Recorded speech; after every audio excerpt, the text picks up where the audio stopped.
to know who our viewers and listeners are. When I was young, my dad used to say, "Nana, stop arguing." I wanted an outlet that would enable me to give my opinion.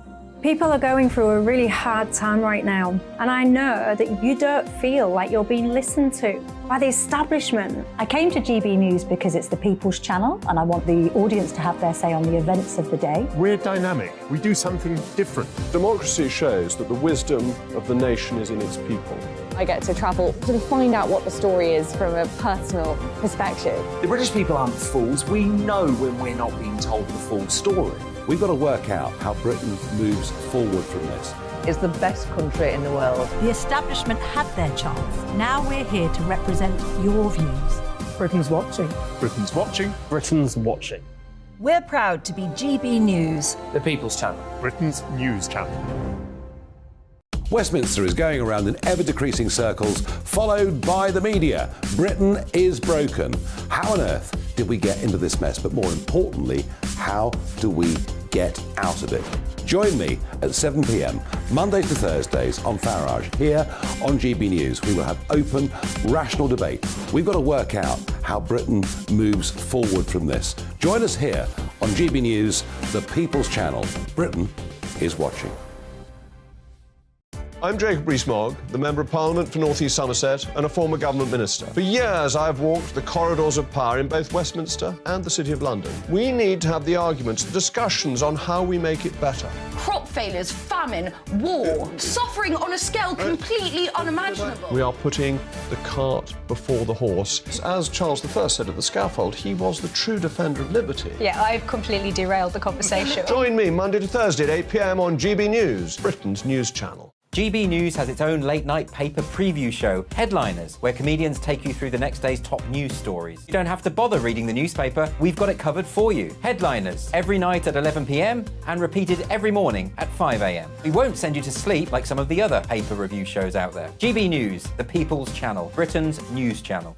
Join me, Camilla Tominey, on Sunday mornings from 9:30, taking the politicians to task and breaking out of SW1 to see how their decisions are affecting you across the UK. Bursting the Westminster bubble every Sunday morning, only on GB News, the People's Channel. Britain's watching. You've probably seen politicians interviewed 1,000 times, but we do it differently. We find out who they really are, we don't shout, we chat, and hopefully we bring a bit of light, not just heat. Did you know, Kate Moss? Apparently. Do you have a pair of jeans or a pair of jeans? No, of course I don't. What would I do with them? My friends are like, "Oh my God, what's she doing now?" Join me every Sunday at 6 for Gloria Meets, only on GB News, the People's Channel, Britain's news channel.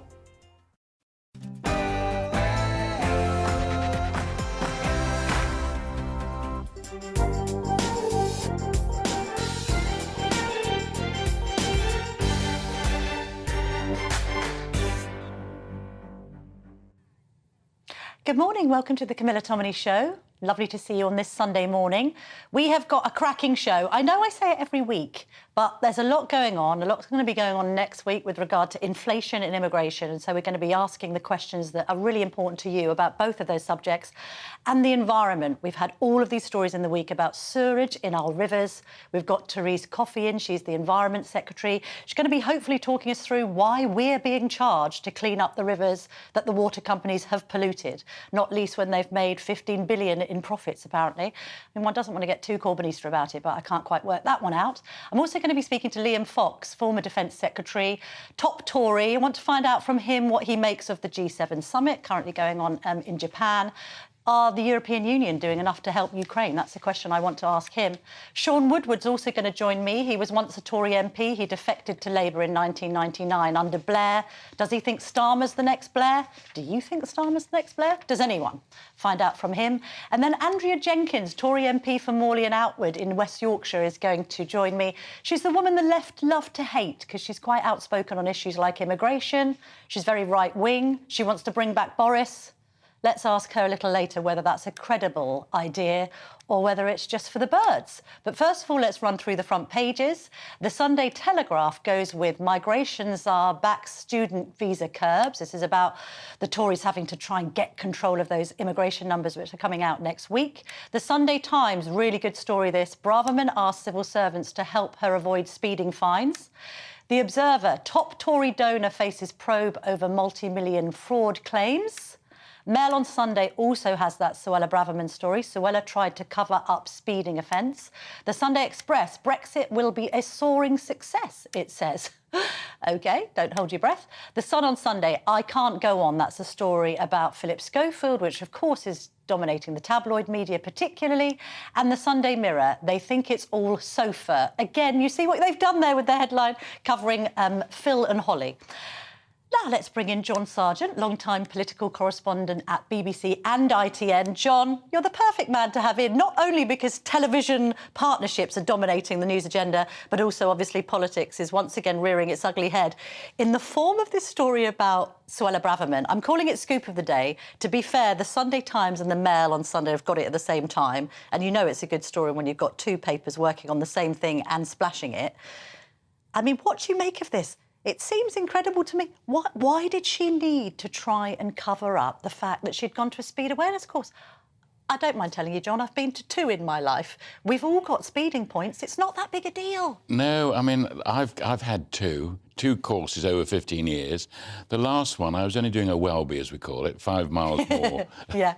It's so easy to get caught in a 20-mile-an-hour zone, don't you say? Yeah. And, of course, it's embarrassing. It is like being sort of Alcoholics Anonymous. You know, I'm John, you know, you have to online. Yes. And I'm Suella, of course, is tricky, isn't it? It is tricky. It's such an unusual name, apart from anything else. And people would think, oh, hold on a moment, isn't there someone called Suella who's in government? But would she? This was when she was Attorney General. She wasn't as well known as she now is. I think she discovered when she'd become Home Secretary that she has to do this course. It's not the end of the world if she turns up at a course. That's a one-day story. Somebody phones the Sun and says, oh, I've just seen Braverman on my speed awareness course. What this has now become, you've got Yvette Cooper calling for an inquiry, which might be over the top, but that's going to give the story more legs. It's going to be in the Sunday for Monday papers. It's probably going to be running all week because these things have a tendency to get out of control. I don't know what her advisors were saying, but she should have just taken it, I think. Yeah, I mean, I think also lack of experience. So she comes as an Attorney General. It's not a political job. Yeah. But apparently on her first day as an MP, a fellow MP was with her and they were talking about an induction course, how to be an MP. Right. And at that point, Suella Braverman said, well, will we be able to put on expenses speeding fines? Really? Well, that was this is according to the Mail. Okay. So according to the Mail, so they're quoting a Tory MP who was with her when the question was asked. I love and of course they said, no, certainly not. Has she come some kind of speed demon? Why is she worried about speeding fines on the first day of work? And of course the irony is that once you're a minister, you're driven everywhere anyway. Yeah. Now, Rishi Sunak is annoyed that he's been asked about this story at this international conference. He's at the G7, obviously trying to, show some statesman-like muscle, and he's been asked about domestic policies. I mean, is that fair? You've been at the sharp end of these press conferences. Actually, if there's a breaking news story at home, it doesn't matter what's going on in Japan. Oh, I know. But when I did it during the John Major period, there was a hell of a row. I mean, there really was. And because I raised something, it was in fact about Brexiteers and the Tory right wing, and that was the time when he was privately quoted as calling them bastards. Right. So it was a really big domestic story. I raised it with him, the first person to do so, and the press secretary, Gus O'Donnell, now Lord O'Donnell, he was very cross, called me a jerk. And I then got everyone else, and I went on the Today programme saying I'd been called a jerk, and he then had to apologise in front of everybody else. There's nothing wrong with a journalist asking about a breaking news story at the day, regardless of where the Prime Minister is, That's it. But now, of course, it's become almost standard, and if you're Prime Minister and you're abroad, you may as well get fully briefed because you are going to be asked. I just apologise for... Well, it's slightly fruity language for a Sunday morning, but fair enough, that was the B word that was used at the time, so fair enough for quoting it. There is a great photograph, which I think we've already shown, of Sunak and Macron sort of behind a half-closed door. Obviously, this is important for Sunak on the international stage. Boris Johnson had this reputation, you know, people would gravitate towards him just because of who he was. Obviously, he had that unique relationship with Zelensky. How is Sunak doing, do you think, globally? I mean, he's described as a globalist. Has he got heft on the global stage, do you think, John? Well, it's very difficult to say because these are such critical issues, and of course he inherited the position over Ukraine, which was very important, and we were a leader in that. There's no doubt about that. With Emmanuel Macron, the difficulty is he's got so little power now in France. So this sort of secretive picture of the two of them with Rishi Sunak putting his hand up and saying, we must talk. Presumably the subject which really mattered, or it may well have been the subject that mattered, was the boats crossing the channel. Yeah. Because Rishi Sunak must be aware this is going to be a heck of a week where he's got to go through all these arguments.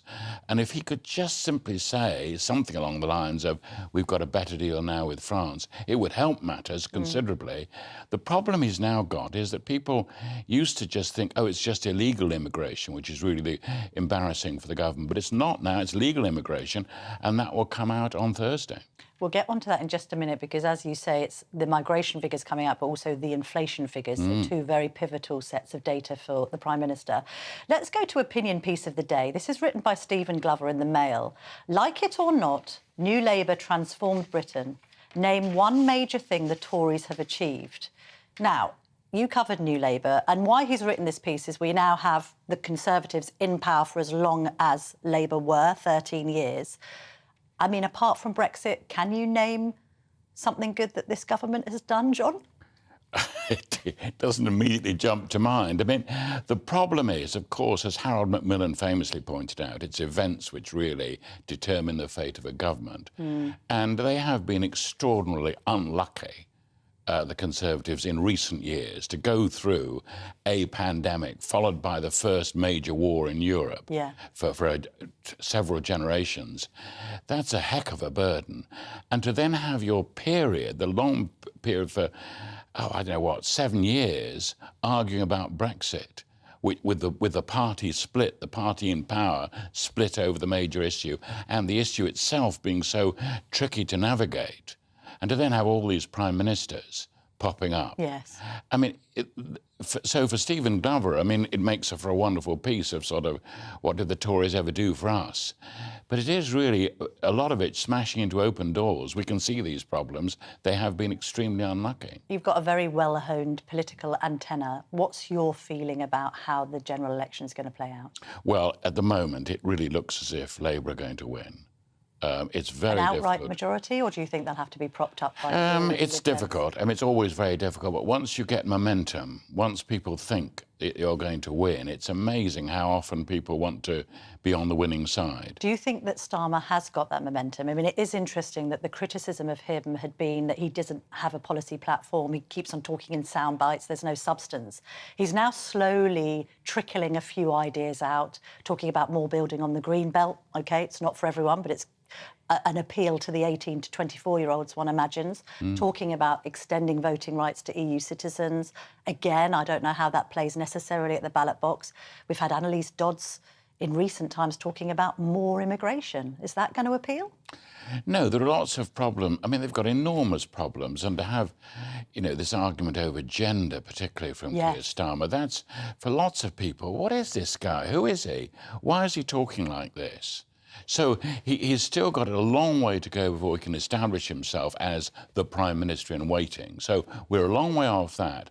But also, in terms of the groundwork of, you must make sure the Conservatives look exhausted. They look as if they haven't got new ideas. Well, a lot of that is actually falling into place. And Richard Sunak's got a very... You don't have to say much against that argument of 13 years of Tory rule. It could just be a change election. People voting for change, and there's not much that the Tories can do about it. Well, the only thing they can do, and obviously they're trying to do this, is to say that Rishi Sunak is the change. And this is what John Major successfully did in '92. Yes. So of course, there is a possibility. It's stupid to say, oh, the election's all over. Of course it isn't. We've got a long way to go. But what a difficult hand to play. Very, very difficult. Let's move on to the week ahead, talking about difficult hands. We've got the inflation figures coming out. We've also got the immigration figures, which I think, in a way, there's been some expectation management on it being around 1 million. It might come in at around 700,000 legal migration. But if you think back to David Cameron's pledge about capping the numbers at 100,000, that's a staggering increase. Then you've got this story in the Mail on Sunday. Bank of England chief brushed off concerns about inflation 2 years ago. This is about Andrew Bailey coming into office in 2021 and saying, oh, don't worry about inflation, it'll be fine come September. Shows a complete lack of forethought. Inflation will dip below 10%, but of course Rishi Sunak's committed to it being more than halved by the end of the year. How damaging could these two different sets of data be for his premiership, do you think, John? Well, what is damaging is that Rishi Sunak has pledged to halve inflation. So they then, suddenly, the bank, who was talking about recession, it was all going to be very difficult, they're now saying inflation's going to be more difficult than expected. Well, all that, I mean, as usual, you know, King Canute couldn't order the waves. Rishi Sunak can't simply say, oh, inflation will be half. These are the figures which they cannot be easily controlled and they're very difficult to forecast. But it means that what everyone said at the time, do you remember when the first pledges came out? People said, oh, that's easy. We all know inflation's going to come down sharply. Well, on Wednesday, it might go down to 8.3%. But food inflation is expected to go on rising. Food inflation is currently at 19%. I'm going to ask Therese Coffey about it because at the end of the day, I think there's a suspicion among GB viewers and listeners that there's greedflation going on, that the supermarkets are capitalising on this. I use the example of stuff that was once £1 is now suddenly £1.25. Well, that's not 8 or 10% inflation, is it? It's 25%. Yeah. So are the supermarkets taking shoppers for a ride? Well, it's just odd. I mean, most of these things, you think, well, have we got enough competition? We're usually told we do. Then we have the farmers saying, yes, we've been really hit hard by these agreements which we've had to stick to. So we've lost so much money. If you're outside the system, you think, what is all this? I went to my supermarket yesterday, looked at my little chocolates that I like. Instead of being £1, £1.75. Yeah, how has that even happened? So I felt like saying, well, wait a moment, should I not eat more chocolates? Definitely not chocolate. And I then not thought, actually, in my case, you know, I'd try and cut that bit back on the chocolate. So that was my excuse for not buying chocolates. £1.75, too much. And then, in general, just to conclude, with regard to Rishi Sunak, I mean, the image of him is of somebody who works hard behind the scenes, again, using all of your political know-how and knowledge. Is that good enough? What I find interesting about him is he's obviously trying to distance himself from the Johnson era, you know, too much charisma, not enough control over the levers of power. But do we know enough about Sunak as an individual? There's a degree of anonymity to him where people can't quite tap, who is this bloke? What does he stand for? Is he doing enough of the personal? He's doing a lot of the professional, but what's your reading of how he's performing in terms of the eyes of the public? Well, a criticism I heard levelled against him was that he wasn't being assertive enough. Frankly, is he a leader enough? Is he big enough as a leader? And it is an extraordinarily difficult thing to ask people. But following Boris, the problem about that being not Boris is, oh, does that mean you're a wimp? Does that mean that you, in fact, don't come in shouting? Saying, why aren't we doing this? And of course, there's an element of leadership where you are meant to build up the sense of respect and being frightening. Yeah. And has he done that? I'm not so sure. Time will tell, John. Thank you very much for your expertise this morning, as ever. Lovely to see you. Now, Catherine Forster, I hope, is in Portsmouth, Pompey. Catherine, we know you're in somewhere a little windswept, but I'm very... Oh, no, you're back in a cafe now. Good to see it. Earlier you spoke to breakfast. You were in the middle of a field. So now you're in a civilised surrounding, and I'd love to know what the panellists would like to ask of my guests today. Catherine. Yes, good morning, Camilla. We're here in the Farm Kitchen in Southsea in Portsmouth. Enver is the owner. Enver, thanks so much for hosting us today. How's business? Thank you very much. Business is great. We are family-run business in Palmerston Road in Portsmouth. With our local customer Sports, we are we are expanding now. We're going to open a Middle Eastern Mediterranean bakery. Also, we're going to expand our next door to our new premises to try to bring more quality, great new style in the UK from the Middle Eastern Mediterranean. Thank you very much. That's great to hear. OK, let's go and meet our panel now. Good morning, guys. Thank you so much for joining us. We've been talking before we came on air. Malcolm, you are a funeral celebrant. You used to be a local councillor. You're very, very unhappy about the situation with sewage. Tell us very briefly why. I mean, 30 years ago, when I was in charge of environmental health, we started talks with Southern Water about their discharges.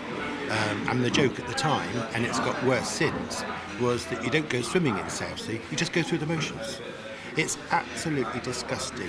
30 years ago, they started increasing the prices that we pay so that they could actually sort out the problems, and they've done nothing. Incredible in this day and age, isn't it, really? And Jane, you are the co-owner of Yardley Cordial. You make drinks for the royal household, amongst others.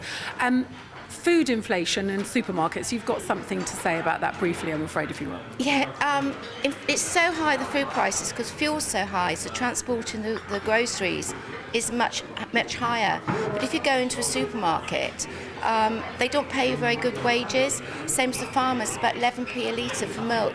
And the amount of work that goes into that, why'd you do it?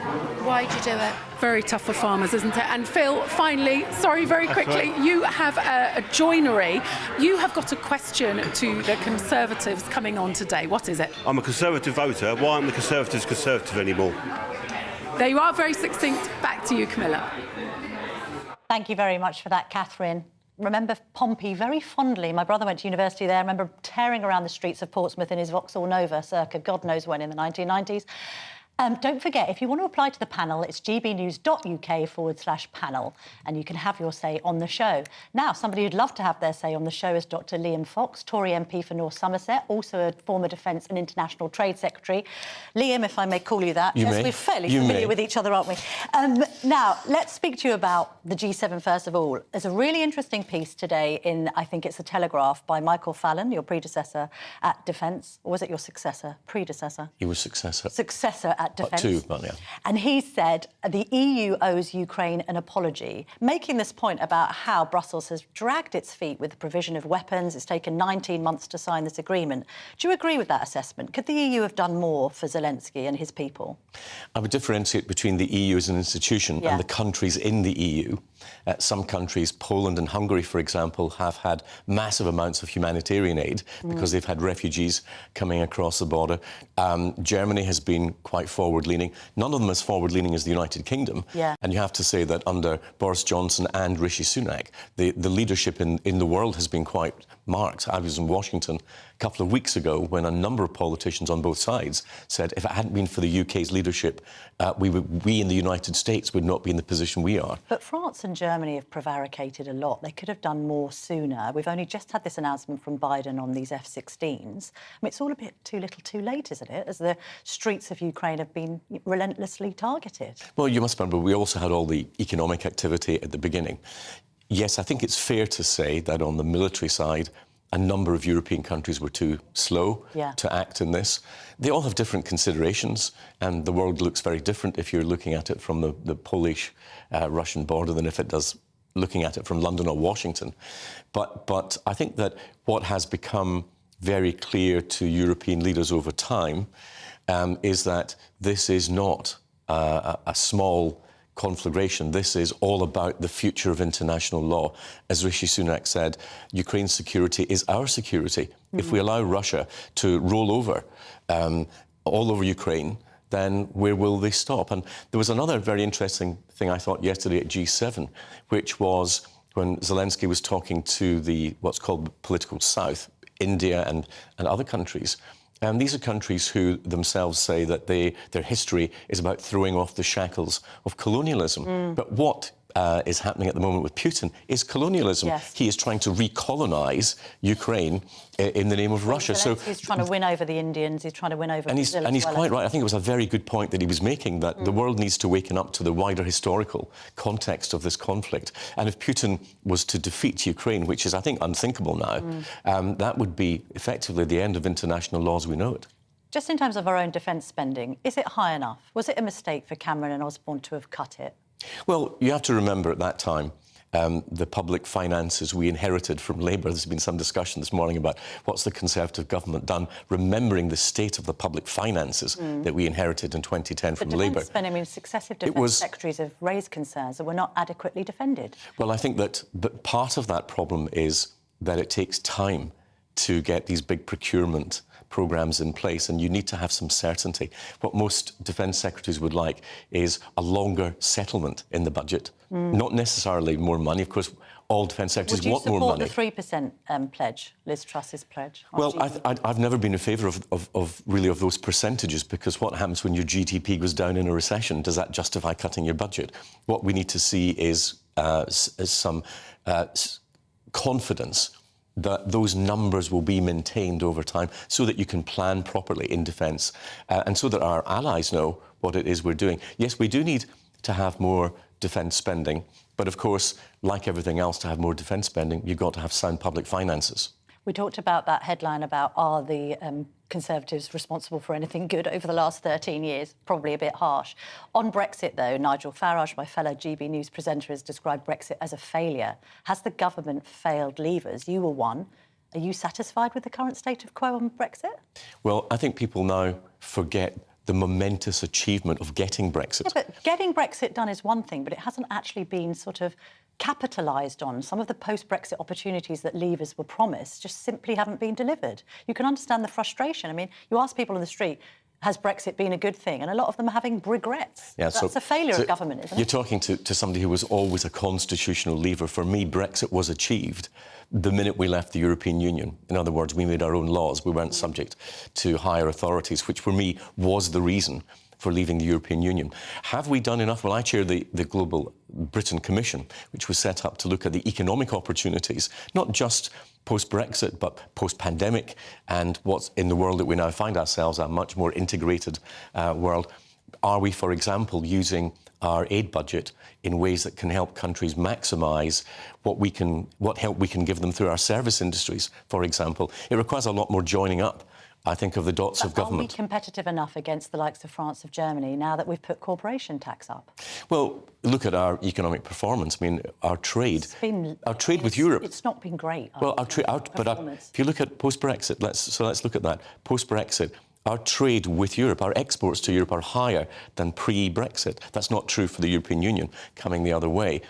And we've had to do the post-Brexit period, of course, with 2 years of the pandemic, which really trashed lots of parts of the global economy. Now, coming out of that, there are new opportunities. I'm chairing this week, since you give me the opportunity to mention it, at Olympia for 2 days, something called Innovation Zero, which is, instead of complaining about the costs of decarbonisation, let's get out and sell British technology. Let's show the world what we can do, and let's export that. We can fulfil both our environmental aspirations and make money for the United Kingdom. Final question to you. We're a little squeezed on time, more squeezed than I wanted to be. With regard to the economics of the situation, are we actually being squeezed by the Bank of England? I mean, we've got this report today about Andrew Bailey being warned about inflation back in 2021, brushing it off and saying this isn't going to be a problem, it'll be solved by September. I know that this was a conversation I had with the now Prime Minister, then Chancellor, when he was really concerned about inflation. A number of us believed that the central banks, the Bank of England, the European Central Bank and the Federal Reserve in America were continuing to expand money supply too much and for too long post-pandemic, and that was going to create more inflation. So and it did Bank of England been asleep at the wheel here? Well, when they said it would be a temporary phenomenon, clearly it has not been. And I think that we need to ensure that the Bank of England is paying due attention to the supply of money. Was Bailey found wanting if he was warned in 2021? Yes or no? I think there was a groupthink between those central bankers who didn't seem to believe that money supply and inflation were closely linked. As a Conservative, I do. Thank you very much, Liam Fox. We'll be back in just a moment. I'm going to be speaking to Sean Woodward, the Labour MP who defected from the Tories, and Andrea Jenkins is going to discuss immigration. Don't go anywhere.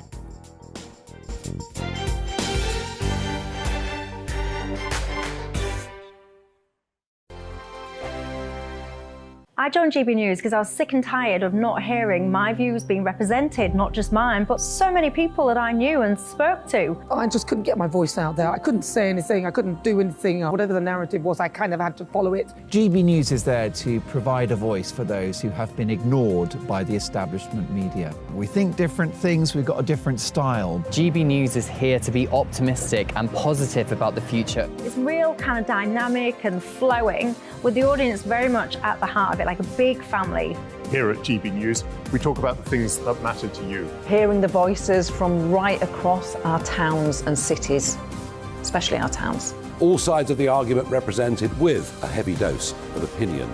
We're on a mission here to make a difference. And the GB News family really is here for you, and whatever time of day you can watch or listen. Britain's watching. Britain's watching. We're proud to be GB News, The People's Channel. Britain's news channel.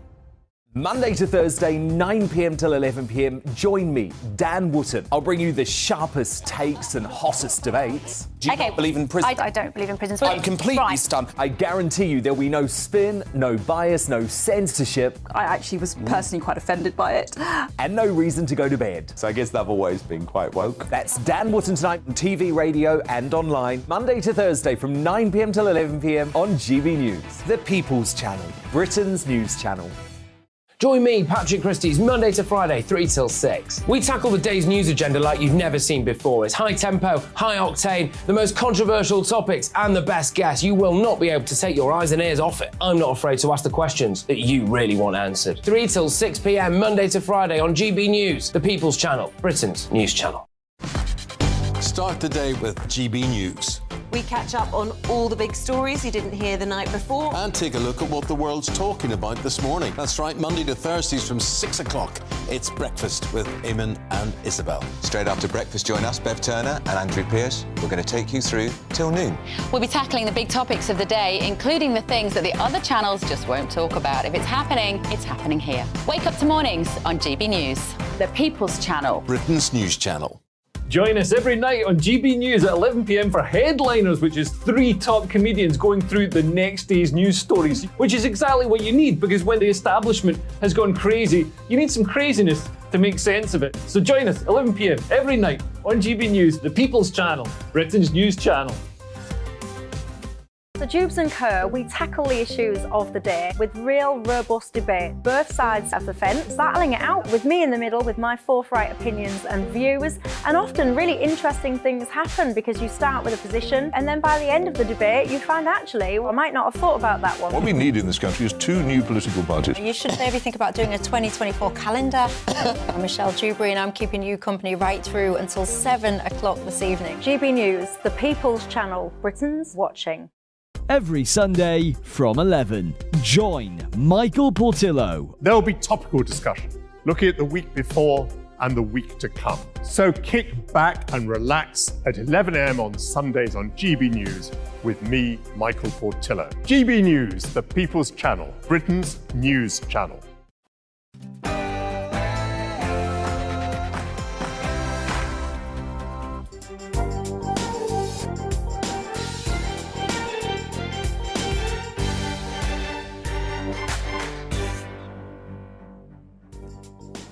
Welcome back to the Camilla Tominey Show. Lovely to have your company this morning. I've got lots more to come on the show. I'm going to be speaking to Sean Woodward, Labour's former Northern Ireland Secretary, in just a moment. He quit the Tories to become a Labour MP while Blair was Prime Minister. I'm going to be asking him whether Keir Starmer really is the new Tony Blair.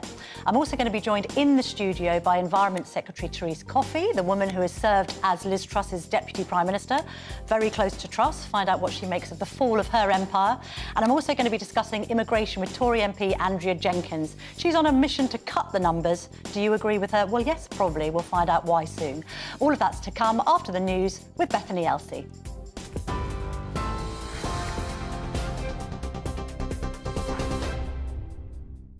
Camilla, thank you. Good morning. Here's your latest headlines at 10:01. Opposition leaders are calling for an investigation after it emerged the Home Secretary tried to avoid incurring points on her driving licence for speeding last summer. The Sunday Times reports Suella Braverman asked a civil servant to organise a one-to-one driving awareness course instead. The Shadow Home Secretary, Yvette Cooper, described the allegations as shocking, saying Miss Braverman's role is to uphold the law, and yet she abused her position to get around it. Well, when asked about the claims, the Prime Minister declined to support Miss Braverman. I don't know the full details of what has happened, nor have I spoken to the Home Secretary. I think you can see firsthand what I've been doing over the last day or so. But I understand that she's expressed regret for speeding, accepted the penalty and paid the fine. On the final day of the G7 summit in Japan, the Prime Minister told world leaders that China poses the biggest challenge to global security. Rishi Sunak says the country is increasingly authoritarian at home and assertive abroad. He confirmed Western leaders are working together to de-risk against the vulnerability of supply chain issues and hostile investment. He also hailed President Zelensky's attendance at the summit as historic and reaffirmed the UK's ongoing support for Ukraine, confirming the supply of American-made F-16 fighter jets and the training of Ukrainian pilots. Meanwhile, President Zelensky called the situation in the eastern Ukrainian city of Bakhmut a tragedy, but he didn't confirm if it had fallen to Russian control. When asked if the city had been captured, he said, "I think not." But he did admit there is nothing left there. Wagner mercenary forces who have led the assault claim to have finally pushed Ukrainians out of the city, and President Vladimir Putin has congratulated them for what he called a liberation. The Environment Secretary says scrapping EU laws would boost the UK's domestic wine industry by £180 million. A number of Brussels regulations that were retained after Brexit will be dropped as part of the retained EU law bill, including some that impact the wine sector. Therese Coffey's comments come after the government watered down plans to scrap all EU laws. Just 600 will now be removed from British statute books, rather than 4,000 originally pledged. And Sinn Féin has become the largest party in local government in Northern Ireland for the first time after making large gains in the elections. The party's Vice President, Michelle O'Neill, described her victory as momentous and said the results sent a message that Stormont should return to power sharing. DUP leader Sir Geoffrey Donaldson admitted that lessons need to be learned from the results, but said his party had polled strongly. Sinn Féin now holds 144 seats, whilst the DUP has 122 and the Alliance Party has 67. You're up to date on GB News. Now it's back to Camilla.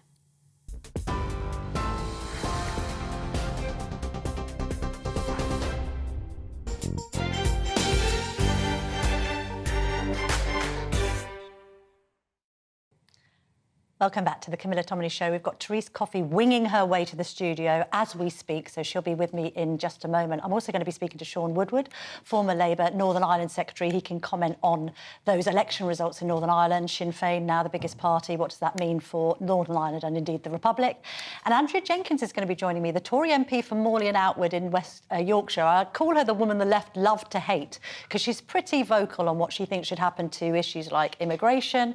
She's a staunch Brexiteer. She's a Boris backer, so let's find out what she has to tell us about the future of the Tory party. We're also going to be speaking to a woman who's going to tell us about whether the Shetland Islands is producing England's answer to NASA.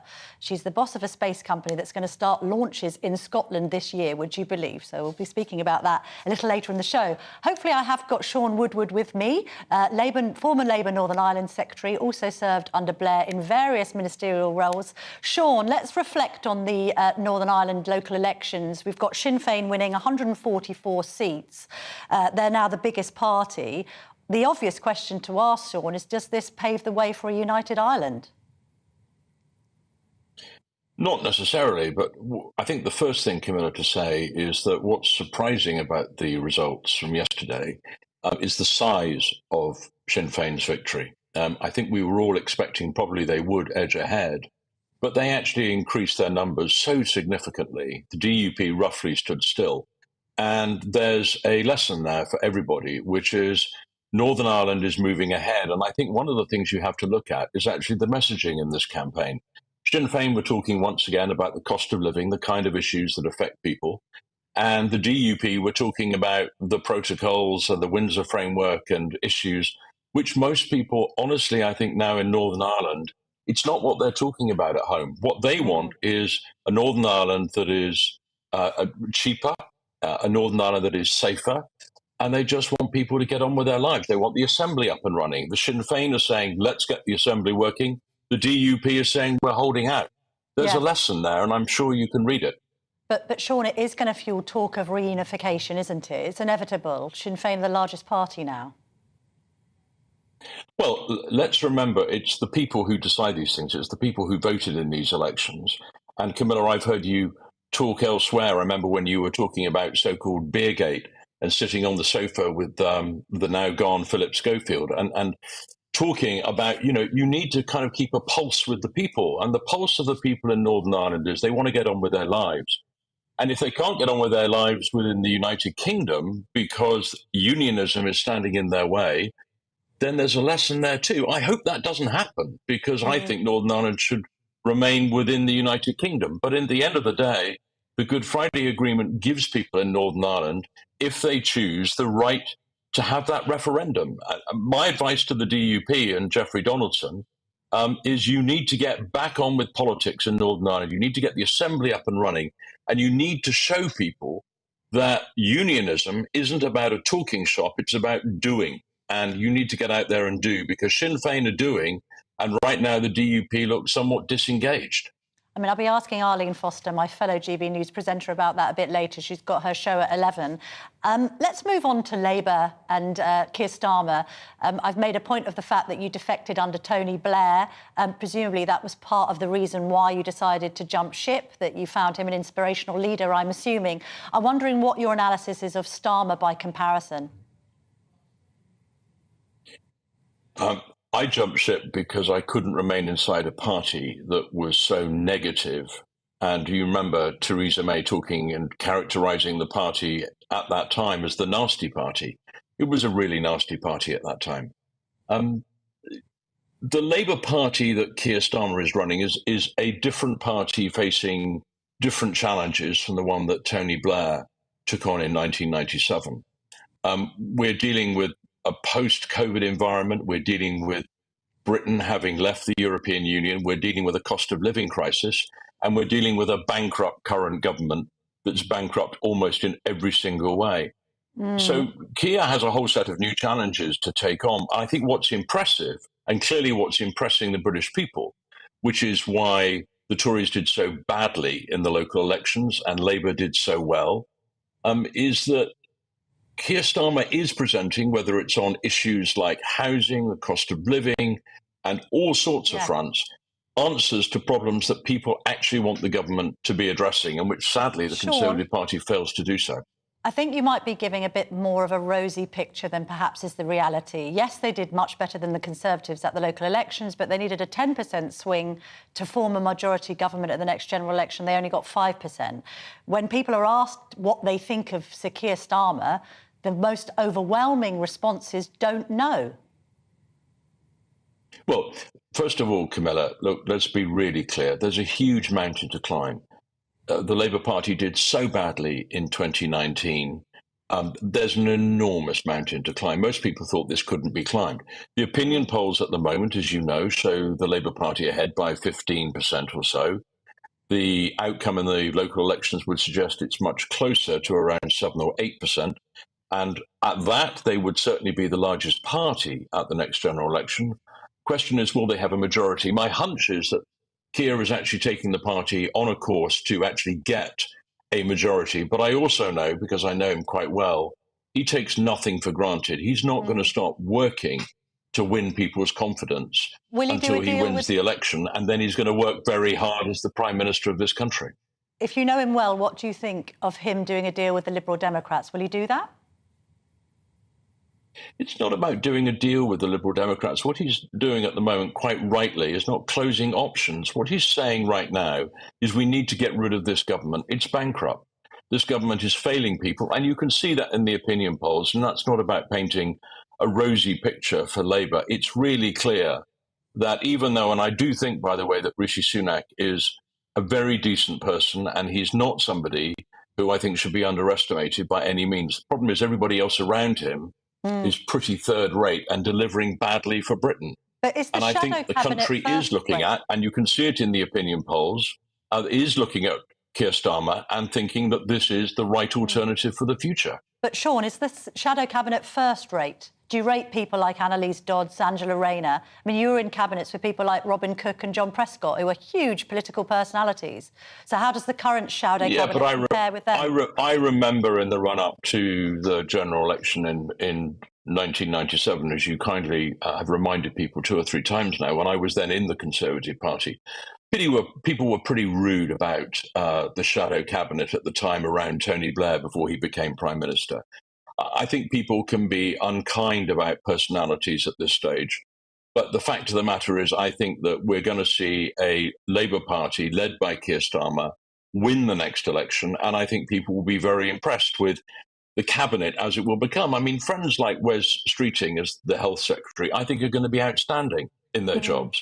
But what about and I think that goes right the way across the board. I've known David Lammy for a long time. I think he'll be a brilliant Foreign Secretary. But what I think we're looking at a cabinet of quite broad talent, and I think Keir is going to be a very impressive Prime Minister. Final question, Sean. What about some of the policies, though? I mean, there's a suggestion he wants to build on Greenbelt land. That doesn't usually go down well with the electorate. He's talking about wanting more immigration. We've got figures coming out next week which suggest it could hit 1 million. He wants closer union with the EU. Well, that's not what the majority voted for, both in Brexit and indeed at 2019 election. He wants to extend the vote to EU citizens. I mean, some of these policies just aren't going to be that popular, are they? Well, I think that the first thing to say to you on housing is it's not popular that we don't have homes for people. We are short of somewhere in the reorder of nearly 4 million homes in our country at the moment. We should be building at least 300,000 homes a year, and the government's been failing on those targets and not even managing to deliver 200,000 a year. So it's quite right that Keir Starmer has put forward a policy that says we're going to actually back the builders, not the blockers, and we're going to give powers to English councils to free up Greenbelt. And before you caricature it too far, Keir's example, and it was very, very good on the Greenbelt, is that recently homes were built on a playing field and not a car park because the car park was in the Greenbelt. Yeah. And that is absolutely absurd. And if you look at other policies that Keir is talking about, I think actually he's talking the policy that most people in their homes are talking, which is deal with the cost of living, deal with getting our NHS working. It's unacceptable to be running the NHS into the ground. People want an NHS that works. Sean Woodward, thank you very much indeed for joining me this morning. Now, I'm delighted to be joined in the studio by Therese Coffey, Secretary of State for the Environment. Therese, thank you for making your way here to speak to me in person. It's lovely to see you. Look, we're going to grasp the nettle because I'm going to ask you about your colleague Suella Braverman and her speeding situation. Now, have you ever had to do a speed awareness course or ever been done for speeding? I have. I got 3 points in 2005. Fair enough. And nothing since then. In a 30? In a 70? Do you remember? I think it was in a 30. OK. So Suella's been given these points. It was when she was Attorney General before she became Home Secretary. She then tries to sort out a sort of cosy arrangement whereby she can have a one-on-one speed awareness course. There's something not quite right about all this. It's a bit dodgy, isn't it? Well, I think it's perfectly standard practice now that when people speed, they often get offered, if they're not speeding too much over the limit, the opportunities to do a course. Clearly, with a group of people. Rather than me kind of get into stuff I don't know about, I've only read the papers like everybody else and don't have any more information than that. But I think what's fair to say is that she took the points, she regrets it, and those points and of course paying the fine is now a done deal. But should she have asked for special arrangements? I mean, why can't she just attend a speed awareness course with the rest of the general public? I mean, that's what everybody has to do every day of the week, seemingly. We're all done for speeding at different times in our driving career. Why is she wanting special privileges? It suggests that, once again, we've got cabinet ministers and MPs totally out of touch with the public. Well, I don't know the specific details. The specifics are that she's asked for a one-on-one speed awareness course when anyone ordinary who gets done for speeding is offered a course at a hotel on an A road with a group of other people, and you have to sit through it for 4 hours. Why on earth, just because she's an MP or indeed Attorney General, should she get special privileges? Well, I don't know the reasons of why she went about that. What I do know for her own is that privacy, because she doesn't want to be in a course with other people. Well, what I do know is that after whatever reflection, she took the points and paid the penalty. I mean, there are other people in public life who have ended up getting fined or even banned from driving, from speeding. I'm not that, people shouldn't be speeding in the first place. But instead of speculating about what I don't know, that's what I do Would you have taken this action? Would you have asked for special arrangements to be made if you had to do a speed awareness course? Well, I think the best thing to do is prevention's better than cure, and avoid speeding in the first place. Say if you've got a speed awareness course that you might have to do, will you just do it, Therese, or will you ask for special privileges? Camilla, I'm not... I try to avoid speeding in the first place, so to try and avoid these sorts of situations. All right, let's move on to your environment brief. I can't have been alone in being slightly incensed this week with the news that it's great that the water company is going to sort out the sewerage that has been pumped into our rivers for far too long, but actually that customers are going to end up paying for it. We've got the Observer reporting that they're going to make 15 billion in profits, and yet at the same time we're going to have 400 to 500 quid added to our bills because of what water companies have done to pollute rivers. Why in God's name isn't the government saying to the water companies, no, you're not charging the general public, you should cover the cost of this? Well, there's been record amounts of investment into our sewer network, in particular in the last 25 years since privatisation. That's what that unlocked, as well as what's supposed to be a more efficient way of doing these sorts of projects. We'd set out last year a storm overflow reduction plan of up to nearly £60 billion is going to be the cost. And I want to make crystal clear is that people aren't going to be paying for the penalties or the fines. That has to come from the companies themselves. But we have seen the way of getting that investment into modernising our infrastructure. For example, not far from here, we've got the Thames Tideway Super Sewer. That's a multi-billion-pound project, which is taking about a decade and is being paid for through bills over that length of time. But that will eradicate the need for overflows themselves. But you can understand the frustration of people who are really hard pushed at the moment financially to being charged more for what are water companies' mistakes when it comes to sewage. Fergal Sharkey wrote a piece in the Mail. You know he's been a vocal campaigner on behalf of cleaner rivers. And he's saying this is ludicrous for the government to allow water companies to put the burden onto people already facing sky-high taxes, particularly a Conservative government. Why are you advocating more money being taken out of our pockets for this? It's not our fault. We haven't been responsible for this. What I'm saying to you is that the fines and the penalties will not be coming from So why is this extra money being added to our bills? Water companies have said this, expect to pay more. We're expecting to pay more even though we can't swim in our rivers safely. Well, actually, Camilla, of our over 400 designated bathing water sites, the quality of that has gone up since 2010. Do you swim in 2010, rivers? it was about 70%. Were deemed good or excellent. Now it's 93%. Do you swim in rivers? I'm happy to swim in rivers. I'm not the strongest of swimmers, so there's an element there of safety as well. But I think it's important to recognise there has actually been significant investment in cleaning up our rivers. Of course, there's more to go. I'm fed up of the storm overflows. It feels like being used excessively. It happens more frequently in Wales than it does in England. But there is a criminal investigation already underway by the Environment Agency, specifically into this topic. But overall, we need to reflect that the time that Labour was in government, £31 billion was paid out in dividends. We haven't seen that level of dividends being paid out. So should we just expect our water bills to go up? I mean, is that because we know they're also trying to foist water meters on us, which are economic if you're just living in a 1 or 2 bedroom home, but not as good value for money if you've got 3 kids. So they're trying to get money out of us that way. Do we just accept that water bills just go up now? Well, like everything else. Through our plan for water, we want to set about not only how we clean up our rivers and seas, but also about our future supply. In terms of more broadly, we do want to encourage people to use perhaps less water on a daily basis than perhaps they realise that they are doing. That's the benefit of meters, and people can switch to meters without having to switch to a meter price, if that makes sense, so that people are conscious there. But I get the frustration that people have. I'm fed up with the water companies. That's why, since coming into office, I've basically set out that I want an action plan for every single storm overflow on my desk by the end of next month.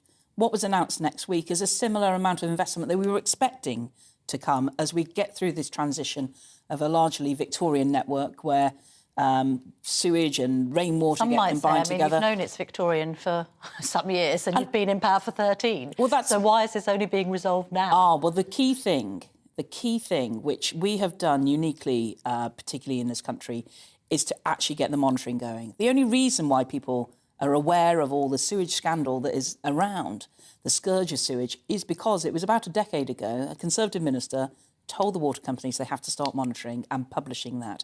Now, by the end of this year, we'll have all of the storm overflows in that case. But we didn't have that before, and you don't get that level of transparency pretty much anywhere else in the world. But it's through having that monitoring, having that publication, that we realised there was a particular problem. It's given the evidence to give the Environment Agency confidence to launch the criminal investigation. That's still ongoing. But I can assure you we're here on the side of consumers and we want to make sure that water companies are doing their job. Another consumer story, because obviously DEFRA is environment, food and rural affairs. Let's talk about food. Food inflation as high as 19%. It's much higher than inflation. I was using the example earlier. You might have noticed it yourself in the supermarket. A packet of Haribos that I'd buy for the children would have been £1 and now it's £1.25. So that's not even 19%, it's 25%. Have supermarkets been taking customers for a ride here? Is there also an idea of an environment of greedflation going on? I'm very conscious of the cost of living challenge more broadly within the country, and food inflation in particular traditionally will take a bit more time to come down. Do you think the supermarkets have pushed prices up just because they can? Well, I think actually we have a very competitive supermarket pricing that we see, and clearly costs of input have gone up, including cost of labour as well. And a lot of that cost of input is due to the illegal invasion of Ukraine. But why is your colleague, Tory colleague Robert Goodwill, leading an investigation into greedflation if it doesn't think that supermarkets might be taking customers for a ride? Well, the Select Committee, it's open to them to decide on that, on what inquiries they face into. We have, through our Farm to Fork Summit, we brought people together last week. We announced some more supply chain reviews, because what we want to make sure is there is fairness in supply chain, fair for farmers, fair for consumers to have good, affordable, high-quality food, and to make sure that every part of the supply chain is participating in that. It is challenging. That's why over the last couple of years, the government has paid £95 billion towards helping people in the country with the cost of living. There's an ongoing focus, particularly for people on the lowest income. But then people will say it's counteracted by the fact that we've never been taxed more. So you're taking more out of our pockets and you're a Tory government. It doesn't seem to make sense to people. You're charging businesses more. You've shaved another 5% off their already fragile profit margins post-pandemic. And then the British public are being dragged into tax thresholds way beyond what they ever expected. You've got millions more in the 40% band.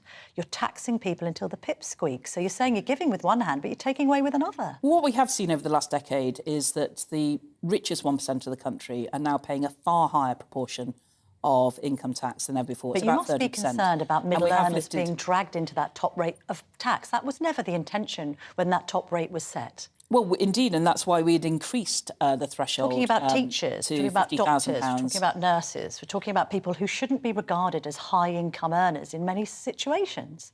Well, we have seen salaries... Sorry, we have seen salaries, particularly in public sector, rise. Not enough, though. Not at the moment in pace with inflation, I accept that. But what I will say is that we have been putting money back into people's pockets, particularly when the economy was affected. That, Therese. I mean, you can talk about furlough cash, but people feel like the government is taking a lot of money out of their wages. Should tax come down in the autumn statement, yes or no? Please give me a yes or no answer. In terms of, as you opinion, know, the Chancellor has set out already the trajectory of what we're doing. Just you're a Tory. Just yes or no, should it come down? Should tax come down? You know that the Conservative Party, the Conservative government, its intention is to lower taxes. So is that a yes? The intention is to lower taxes, but first of all... I've got to get a straight answer to this question. Every time a minister comes on, I can't get a straight answer. Should taxes come down in autumn? The 5 priorities are halve inflation, reduce Should tax debt, come grow down? the economy. Yes or no, Therese, please? The philosophy of the Conservative Party is to bring lower taxes. Is but that a I'm yes? not the Chancellor, Camilla. I know, but would you like to see them come down? As you know, Camilla, the Chancellor will be the person who sets out what we do with tax OK. rates. I'm going to put one question to you, because I know you might mention, because I know you've got your wine policy that you're announcing this morning. Stephen Glover's asked in the Mail, name one major thing, Brexit apart, that the Tories have achieved in 13 years. Can you name one? We've seen a huge increase in the standards of education for our children. So in terms of global productivity, we've seen but teachers much on better strike, but much better in Good terms reading of results. reading, exactly. Yep. And that's absolutely critical. We'd seen that slide. Is that enough, though, after more We've than a decade in power? We've seen a massive shift in what we're doing about tackling aspects of climate change, which has an impact on people's lives. And their energy bills. Well, it hasn't, and that's why we're also starting to see the first nuclear power. We've seen a huge increase in migration. Figures coming out could be close to 1 million. David Cameron promised they'd be capped at 100,000 when he was in office. Well, the key thing about having left the European Union is that we can now be in charge of the rules. And that is what we did by introducing... we haven't taken back control of borders. If we've got nearly 1 million legal migrants coming into this country and we've got 45,000 arriving illegally by boat, that's not control, that's chaos. Camilla, I'm not going to speculate on future figures. What we do know is that we have seen a significant number of people come from Ukraine and from Hong Kong. But a lot of these migrant numbers are from visas being issued to students and therefore their dependents. I was about They're to say... not even working visas. Right. So one of the things is that we have, I think, 4 of the top 10 universities in the world.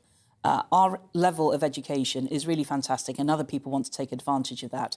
It's important that we do support our universities, but the key thing is that we have say on the rules and it's up to us to how we decide to change that. We've also brought investors in. There is different ways of making sure that we do that. I know but one of the key rules is that we can take charge of is some of the regulations. So if we take charge, if we're going to take charge, then should the numbers come down? Prime Minister's indicated yes. Would you agree with him? The Prime Minister has, and it's always, again, been our intention. We are in charge of the rules. Should they come down? We can make those changes that we believe we need to make. But in terms of regulations, on the wine element, which I'm talking about today as well, is we're taking an opportunity where there are about 400 pages of regulations handling wine. It's becoming a thriving industry in this country. English sparkling wine particularly, right? Indeed. And one of the things that we're doing is simplifying all of that, getting rid of some of the unnecessary bureaucracy, which we believe could save up to 50 pence off a bottle of fizz.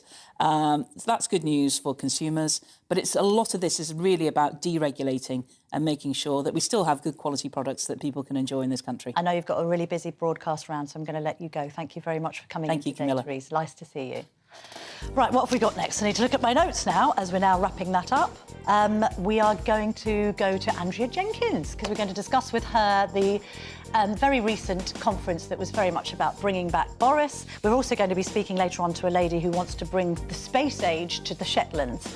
But I think at the moment we're going to be taking a very short break and we'll be back in just a jiffy. I joined GB News because I was sick and tired of not hearing my views being represented, not just mine, but so many people that I knew and spoke to. I just couldn't get my voice out there. I couldn't say anything. I couldn't do anything. Whatever the narrative was, I kind of had to follow it. GB News is there to provide a voice for those who have been ignored by the establishment media. We think different things. We've got a different style. GB News is here to be optimistic and positive about the future. It's real kind of dynamic and flowing, with the audience very much at the heart of it, like a big family. Here at GB News, we talk about the things that matter to you. Hearing the voices from right across our towns and cities, especially our towns. All sides of the argument represented with a heavy dose of opinion. We're on a mission here to make a difference. And the GB News family really is here for you, and whatever time of day you can watch or listen. Britain's watching. Britain's watching. We're proud to be GB News. The People's Channel. Britain's news channel. Westminster is going around in ever-decreasing circles, followed by the media. Britain is broken. How on earth did we get into this mess? But more importantly, how do we get out of it? Join me at 7 p.m, Mondays to Thursdays on Farage, here on GB News. We will have open, rational debate. We've got to work out how Britain moves forward from this. Join us here on GB News, the People's Channel. Britain is watching. You've probably seen politicians interviewed 1,000 times, but we do it differently. We find out who they really are, we don't shout, we chat, and hopefully we bring a bit of light, not just heat. Did you know Kate Moss? Apparently. Do you have a pair of jeans or a pair of jeans? No, of course I don't. What would I do with them? My friends are like, oh my God, what's she doing now? Join me every Sunday at 6 for Gloria Meets, only on GB News, the People's Channel, Britain's news channel. I'm Simon Evans. Join me on GB News for Headliners at 11 p.m. What's the scoop? I'll be joined by two of the country's top comedians. That's right. As we take a look at tomorrow's newspapers tonight. We're going to get into trouble. If it's a big story, we'll be covering it. Spill some tea on him. There we go. But we'll also have some fun. I wouldn't stick up a bank.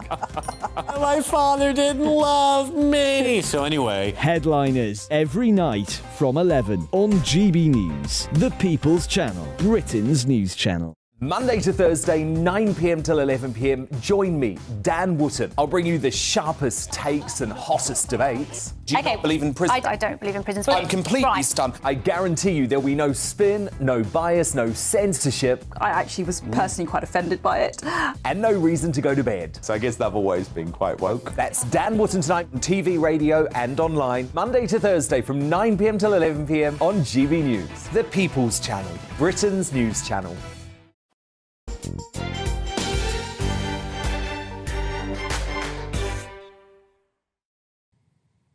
Welcome back to the Camilla Tominey Show. In just a moment, I'm going to be speaking to the lady who wants to bring NASA to the Shetlands. Stay tuned for that. But now I'm joined by Andrea Jenkins, Tory MP for Morley and Outward, Deputy Chair of the ERG. She served as a minister under Boris Johnson. She's a fairly outspoken righty. She sometimes riles the left with her opinions. Andrea, lovely to speak to you. Now, you've come out of this Conservative Democratic Organisation conference last week.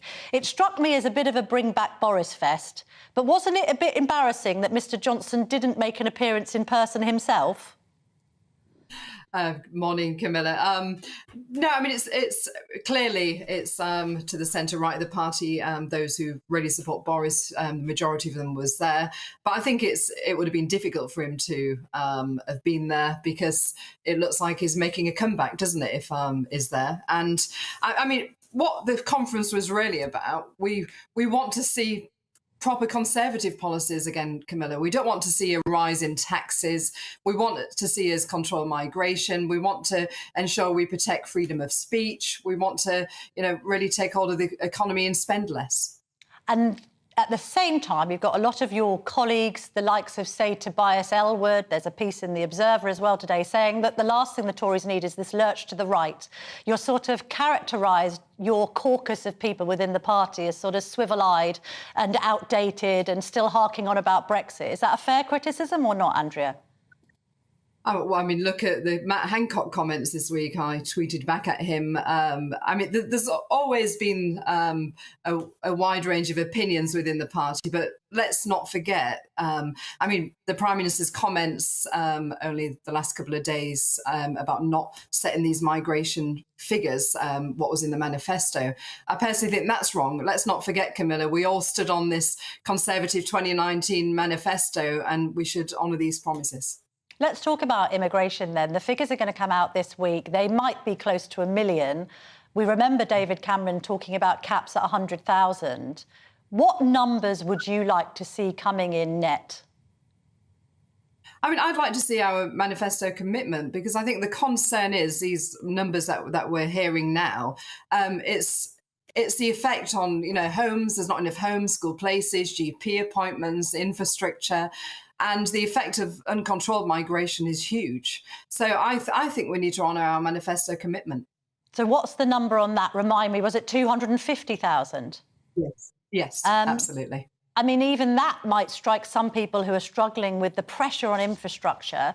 The other thing is, do you think this debate has become too toxified? People talk about bringing immigration down, and then the left often shout, well, you're a racist and a bigot. Does that help?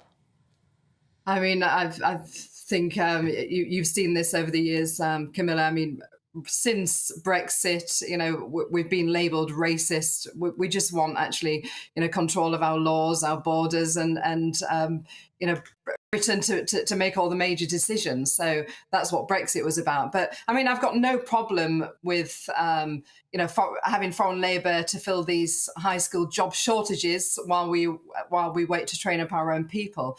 But I think the low-skilled vacancies, there's no excuse for the British people not doing them, Camilla. I mean, my siblings, they're a lot older than me, like 10 years plus, etc.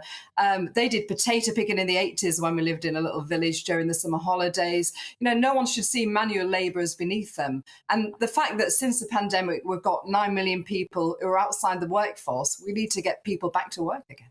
But then some people might say those jobs are just too low paid. They're better off on benefits. Well, this is why we need to ensure that people do pay correctly. We've got vacancies, and it's counterproductive if we're paying people for benefits. Let's get people out to work. That's the most important thing. And also, Camilla, I've been frustrated this week that everything's been laid, also on Suella. I mean. I don't know if you saw the article in the Telegraph over the weekend about the meeting about all the department heads and Secretary of States, where you've got like the Secretary of State for Education, who is happy for the figures to rise. I mean, the fact that the net migration figures in the DFE was reached 8 years ago, the quota, and it's still rising, there's got to be a ceiling somewhere. So I think more pressure's got to be on the Secretary of States of all the departments across government, because it's not just in the Home Office, it's across all departments that they also need to be putting the pressure on. Well, there's clearly a cabinet split. You've referred there to Gillian Keegan on one side, the Education Secretary. She thinks the number should be higher. Suella Braverman wants to bring them down. As you've mentioned Suella, and I know you're close to her because of your joint involvement in the RG, she's dropped the ball a bit on this speeding awareness course story, hasn't she? I mean, my understanding is that she wasn't trying to get out of doing a speed awareness course. She just wanted to do it in a way where, her face wasn't on the camera publicly, because, that would become a news story in itself, which clearly it's ended up becoming a news story. So my understanding, she wasn't trying to get out of, paying a fine or doing the speed awareness course. If she got sacked and she went for the leadership, would you back her? I think it's too early to say, Camilla. I mean, we are walking a tightrope. I mean, clearly I'm not happy with the direction of the party at the moment. And as we saw in the local elections, I mean, people were saying to me they don't necessarily fear Labour because we've got a socialist government at the moment. That's what they're saying on my doorstep. But that's a dangerous place to be in. Because, those of us who remember what a socialist government are like, and especially if it was a coalition as well, we need to start having a lot more stronger and also commit to our manifesto promises, what every one of us in the MPs. But Andrea, that seems to be indicating that you regard Rishi Sunak to be a bit of a socialist, do you? Well, I mean, he's the Prime Minister. It's up to him to steer the party as he sees fit. But I would like to see less presidential-style flashy photo opportunities walking out of planes and more delivery. I think that's what we need to focus on as Conservatives. As I mentioned, we need to see lower taxes and actually pulling our horns in and spending less. I think that's the most important thing. But are you saying has he got socialist tendencies, do you think, Rishi Sunak and Jeremy Hunt? I'm not saying he's got socialist tendencies. I mean, clearly it feels at the moment that they're more to the left of the party than, Thatcherite conservatism, which I support in the wing of the party. But I just think that as Conservatives, we shouldn't raise taxes. And I go back to, we should deliver on our manifesto commitments. It's a tightrope at the moment. We don't want to necessarily bring a leadership change, because it'll mean there'll be a general election and we'll end up with 100 seats with the polling at the moment, Camilla. So, we can't do political suicide over this at the moment. This is why I think we need to put pressure on to get back to pressure on the Prime Minister to get back to more conservative type policies. And we must really get these net migration figures down. And it's disappointing that the Prime Minister is not committing to the target that was set in the manifesto. Andrea Jenkins, thank you very much indeed for joining me this morning. Now let's head back to Portsmouth and the People's Panel. Catherine, I'd be dying to know all show what the people of Pompey make of what I've been asking of Therese Coffey, that interview just now with Andrea Jenkins, looking back to Sean Woodward and Liam Fox as well. Catherine. Lots to talk about here at the Farm Kitchen in Southsea. Let's start with Phil. We squeezed him a bit in the last. We're talking about the fact that there's 5.3 million people on out-of-work benefits, yet legal migration is expected to go up to about 700,000. Phil, what are your thoughts on that? Basically, you're de-skilling our own people. Mass immigration, it brings down prices for employment, and then all you do is have a generation of unskilled youth in this country. If you skilled your own people, invested in them, give them apprenticeships, get away from this university culture, then we have the workforce of the future. And also, it gives them credibility, an ambition, a drive to move forward. By mass immigration is a cheap option out, and de-skilling our population long term is no good. You look at the NHS. De-skilled there. Look at building services, de-skilled. We're de-skilling our own population for a cheap, fast, quick gain. And this is not sustainable. I think not what people voted when they voted for Brexit. Didn't expect legal migration to go up to anything like this degree. In fact, expected it to come down. Malcolm, let's talk to you next. We were talking a bit about disunity, infighting amongst the Conservatives. You made an interesting point. Well, yes, I just feel that if we spent as much time fighting the opposition as we do fighting ourselves, we'd probably be in power for another generation. The Conservative Party seem to be on a self-destruct, and it's very sad. I don't know what the answer is. Perhaps we just need to get around our leadership, get around our team, support them, and get back to good old-fashioned one-nation Conservative policies. Yes, a huge amount of infighting, and of course they do say, don't they, that people do not vote for divided parties. But Jane, your local MP is Penny Mordaunt. Of course, she surpassed herself, didn't she, a couple of weeks ago at the King's coronation, and she did run for the leadership last summer. You've had some personal experience of her. What's your view? Well, we never exported at all before Brexit, and now Brexit happened, we're exporting to Germany, Sweden, America, Kuwait. We wouldn't have been able to do it without Penny's backing and help. She sat in our unit, talked to UK trade and industry, and gave us the tools to be able to do what we do. Our business is exploding around the world, which is really all down to Penny's help. And that shows what a dedicated Conservative MP can do for you as a small business owner. That's really great to hear, somebody actually benefiting from Brexit, because, of course, getting a lot of bad press recently. We've been talking a bit about the G7 and Ukraine. You're happy for support to continue for as long as it takes, yeah? You have to support them. You don't want China and Putin doing what they're doing to Ukraine. It is impacting on us as a country as well. Coke had a big bottling factory out there. The Russians bombed it, so Coke has bought all the glass stores around the world. So small producers can't get glass worldwide now. It's a real difficult situation. Hopefully we can make more glass in the UK, which would be a wonderful place to be, where we could go to somebody local and then make glass for you. Yes, indeed. And Phil, we were talking a bit about China. Obviously, a huge challenge, threat. Define it how you will. What's your view on that? We're addicted on cheap products from China. China is out for its own gain. They're not interested in the UK or other markets. And if you become reliant on a country that much, at the end, they will control you. And they will control the power over you, what you can have and you can't have. That's what's going to happen with batteries. They own 80% of the battery technology, and so if you disobey them, they will say, we'll stop producing and let you allow the batteries. We're going to a cul-de-sac, basically, I think. We've got to broaden our horizons. Yeah, we become... Other importers and exporters.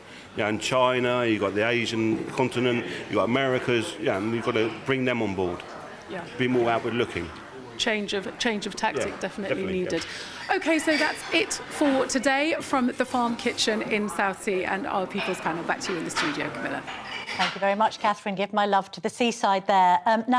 Quite touching scenes have been playing out in the G7 in Japan. A few moments ago, President Zelensky laid a wreath with the Japanese Prime Minister Fumio Kishida. Let's just watch that just for a moment. Obviously, it's quite something to see President Zelensky having left Ukraine and gone to join world leaders where he is lobbying for more military support for his country.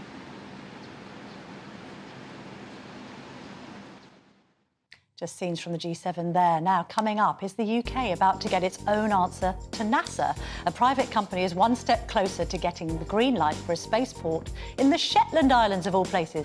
I'm going to be speaking to that company's CEO in just a moment. Don't go anywhere.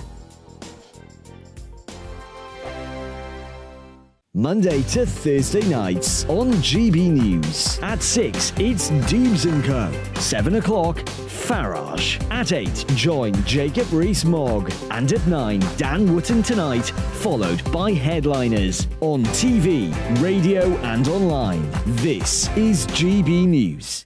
First and foremost, I am a GB News fan, and I was before I was working here. Just love the fact that we're asking the questions that a lot of establishment media won't ask. With a bit of a twist, we not only want to inform you, but we want to keep you entertained. It's worth the drive because you get in and the team's all ready and waiting, they're itching to go, and it's a proper little family. GB News is the People's Channel. It's the audience that makes the programme sing. We're giving our viewers and our listeners a voice. I see the thousands of your letters, tweets, emails, you name it, coming in. Britain is broken. How on earth did we get into this mess? But more importantly, how do we get out of it? The establishment had their chance. Now we're here to represent you. It's time for something different.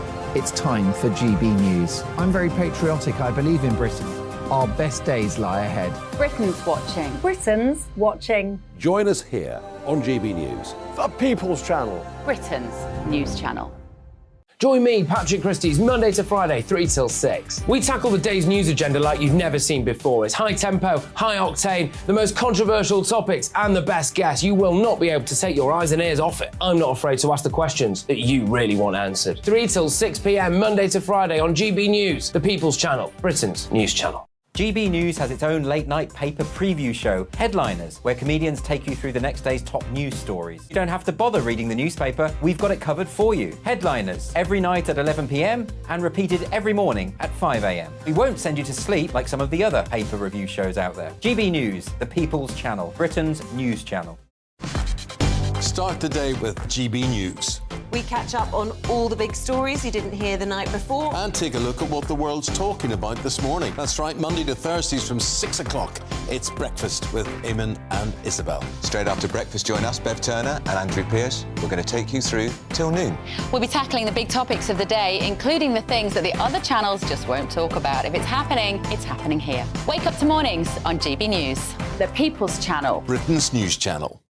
I'm Jacob Rees-Mogg, the Member of Parliament for North East Somerset and a former government minister. For years, I've walked the corridors of power in both Westminster and the City of London. We need to have the arguments, the discussions on how we make it better. Crop failures, famine, war, suffering on a scale completely unimaginable. We are putting the cart before the horse. As Charles I said at the scaffold, he was the true defender of liberty. Yeah, I've completely derailed the conversation. Join me Monday to Thursday at 8 p.m. on GB News, Britain's news channel. Britain is watching.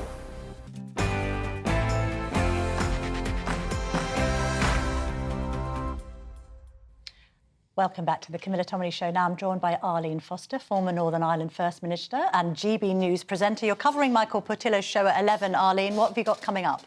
Well, a bit like your show, it's completely packed.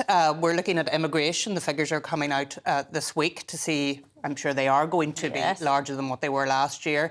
How does that impact on the Prime Minister's pledge to stop the small boats? We're going to look at all of that. We're looking at the Renters Reform Bill as well, Michael Gove's piece of legislation, the cost of food in the UK, which you've just covered with Therese Coffey. We're talking to a primary producer about what's causing that at the farm level. And interestingly, we're looking at a CIA video which has been put out in Ukraine to try and encourage Russians to give information about the Ukrainian war. So we want to ask the question, is that going to work? Of course, as well. I'm covering the Northern Ireland elections. Yeah, I was it would going be to ask wrong you not about to do that. I mean, yes, we had absolutely. Sean Woodward on, former Northern Ireland Secretary Yeah. earlier, sort of saying, oh, it's a bad night for the DUP and Sinn Féin are doing well because they're looking forward.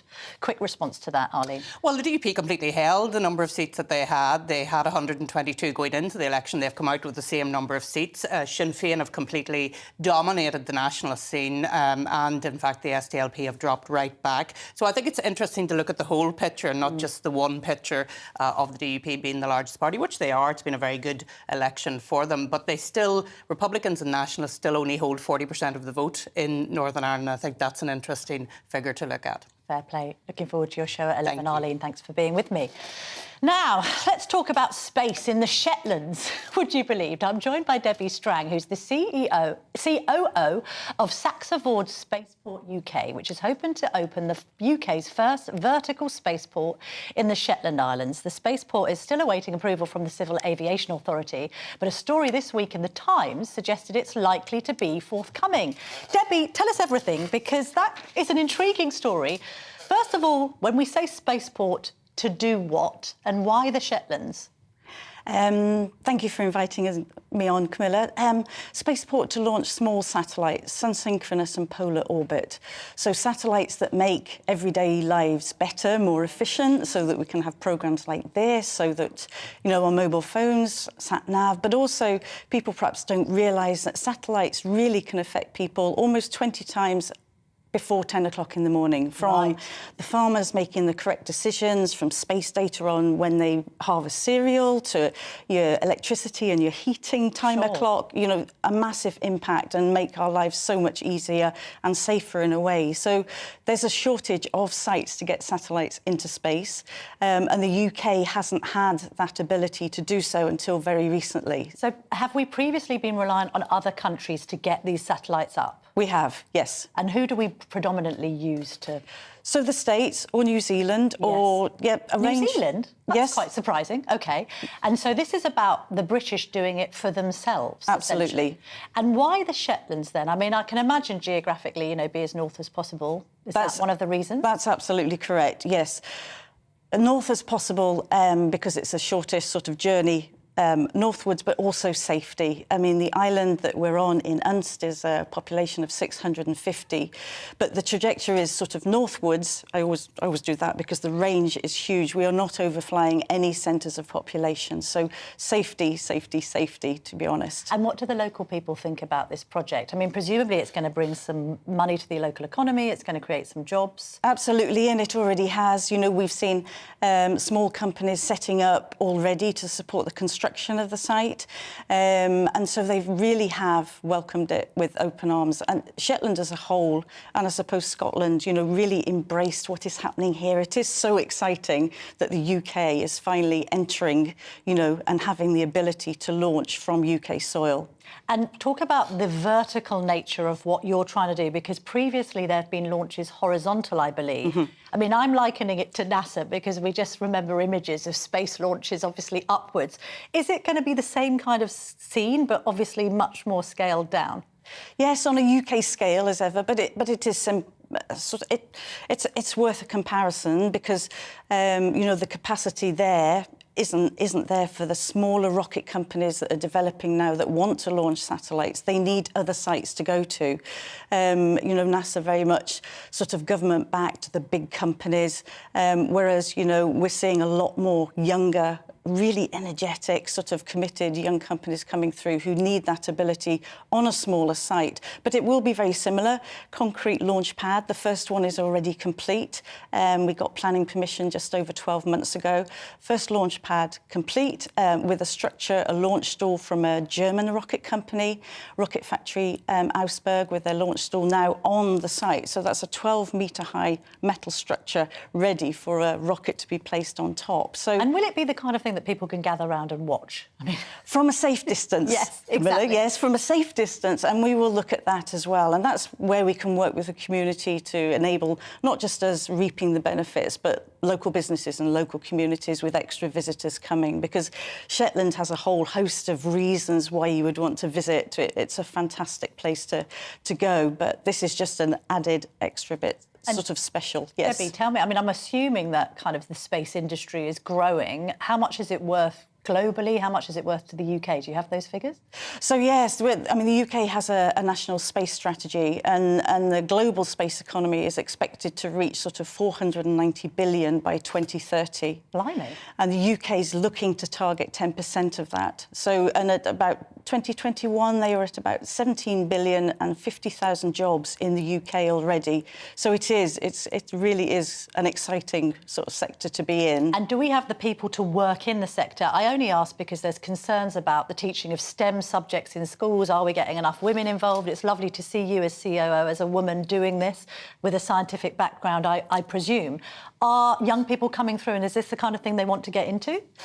It is, and we put a lot of emphasis onto STEM. It is really important that we bring young people into it, and I suppose it's the added attraction of space and the excitement that's going to be an extra draw for them. But we're working with universities, sort of Strathclyde in Edinburgh and Southampton, so it's really important that we show them what's possible and what's out there for them. Debbie Strang, thank you very much for joining me, and good luck with everything that you're doing in space. Thank you. It's exciting to be able to say that. Now, as you know, because I've just spoken to her, Arlene Foster is covering Michael Portillo's show. She's going to be up next at 11. I shall be back here next week at 9:30, no doubt digesting inflation and immigration figures. But please stay tuned for Arlene.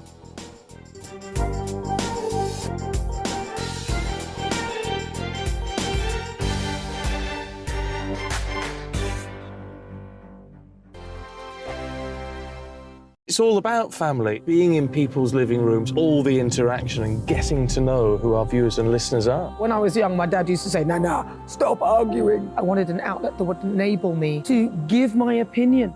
People are going through a really hard time right now, and I know that you don't feel like you're being listened to by the establishment. I came to GB News because it's the People's Channel, and I want the audience to have their say on the events of the day. We're dynamic. We do something different. Democracy shows that the wisdom of the nation is in its people.